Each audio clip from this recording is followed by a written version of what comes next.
என்னங்க, எவ்வளவுதான் ஆசை ஆசையா சமைச்சாலும் உங்க பிரியாணி கடைசியில குழஞ்சு போய் தக்காளி சாதம் மாதிரி ஆயிடுதா?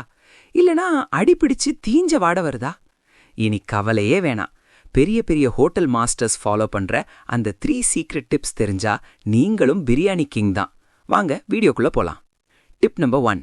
பிரியாணிக்கு அரிசி தான் உயிர். ஆனா பல பேர் பண்ற தப்பு, அரிசிய ரொம்ப நேரம் ஊற வைக்கிறது. பாசுமதி அரிசினா கரெக்டா 20 நிமிஷம், சீரக சம்பானா 30 நிமிஷம் மட்டும் ஊற வைங்க. அதுக்கு மேல ஊறுனா அரிசி உடைஞ்சிடும். இன்னொரு முக்கியமான விஷயம், அரிசியை வேக வைக்கும்போது ஒரு ஸ்பூன் எலுமிச்சை சாறு சேருங்க. இது அரிசி ஒன்னோட ஒன்னு ஒட்டாம மல்லிகைப்பூ மாதிரி நீள நீளமா வர உதவும். Tip number 2. தண்ணி அளவு தான் பிரியாணியோட தலையெழுத்தையே தீர்மானிக்கும்.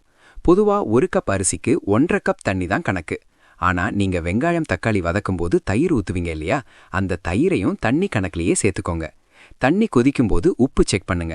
தண்ணி கடல் தண்ணி மாதிரி கொஞ்சம் கரிப்பா இருந்தாதான் பிரியாணி வெந்து வரும்போது உப்பு கரெக்டா இருக்கும். Tip number 3. தம் போடுறதுல தான் பிரியாணியோட வாசனையே இருக்கு. பாத்திரத்துக்கு அடியில ஒரு பழைய தோசைக்கல்ல வச்சு அதுக்கு மேல பிரியாணி பாத்திரத்தை வைங்க.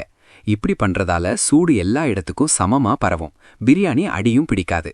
15 நிமிஷம் கழிச்சு அடுப்பை அணைச்சிட்டு உடனே மூடிய திறக்காதீங்க. இன்னும் ஒரு 10 நிமிஷம் அப்படியே விடுங்க. அந்த ஆவியிலேயே பிரியாணி செட் ஆகி வாசனை ஊடுருவும். இனி இந்த டிப்ஸை யூஸ் பண்ணி சமைச்சு பாருங்க. உங்க வீட்டு பிரியாணி வாசனை தெருவையே தூக்கும். இந்த வீடியோ உங்களுக்கு பிடிச்சிருந்தா குக் டிப்க்கு ஒரு லைக் போடுங்க. உங்க ஃப்ரெண்ட்ஸுக்கும் ஷேர் பண்ணுங்க. அடுத்து எந்த டிஷ்ஷோட டிப்ஸ் வேணும்னு கமெண்ட்ல சொல்லுங்க.